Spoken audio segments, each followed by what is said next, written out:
जब भी एग्जाम पास आने वाला रहता है ना, चाहे एग्जाम का थोड़ा सा मैं ब्रेक ले रही हूँ, आपको समझा रही हूँ। देखो, जब मेरे पास बैच में बच्चे आते हैं ना, तो मैं उनके बातचीत से, उनके क्वेरी से समझ जाती हूँ कि कौन बच्चा इस साल सिलेक्शन लेने वाला है।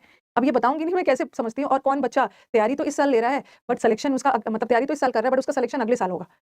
ओके, बच्चे के एक्टिविटी से पता चल जाता है ना, उसको जितना भी समझाओ वो समझने वाला है नहीं।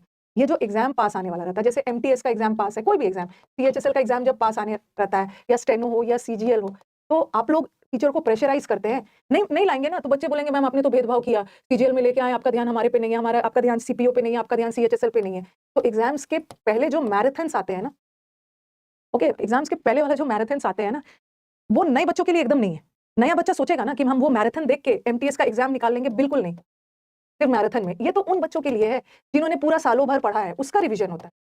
उसका रिवीजन होता है। नया बच्चा सोचेगा कि मैराथन में से ही कुछ आए तो हम पढ़ के काम निकाल ले, तो फिर उन बच्चों का क्या है जो 1 साल से तैयारी कर रहे हैं, वो तो कहीं ना कहीं आपसे आगे हैं। तो marathon is just for the sake of revision. जो लाइव मैराथन्स होते हैं, that is just for the sake of revision. बल्कि मैं अपने स्टूडेंट्स को भी बोलती हूँ, क्योंकि जब सेलेक्टेड बच्चे आते हैं मुझसे, जब वो बातें करते हैं, तो कोशिश करिए ना, आप लोग के कहने पे हम टीचर मजबूरी में मैराथन्स लेके आते हैं, बट यूट्यूब से पढ़ना ही है ना, तो कोशिश करिए एग्जाम के जस्ट पहले। मैराथन्स आपका बहुत टाइम किल करता है।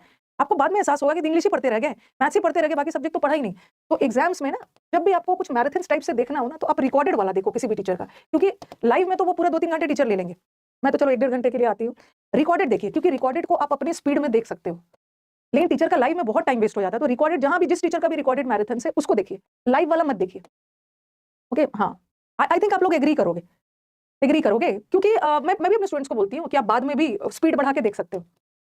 ओके, बाद में भी आप स्पीड बढ़ा के देख सकते हो चीजों को। तो आप बोलोगे मैम आप तो अपना लाइव वॉचिंग कम कर रहे हो। मेरे लाइव वॉचिंग से मेरे को थोड़ी मतलब है, मेरे को अपने यूट्यूब के वॉचिंग से नहीं मतलब है। मेरा यूट्यूब ग्रो करते रहता है, सालों भर मैं पढ़ाते रहती हूँ। मेरे को आपके सिलेक्शन से मतलब है, मेरे को लाइव वॉचिंग से क्या मतलब है।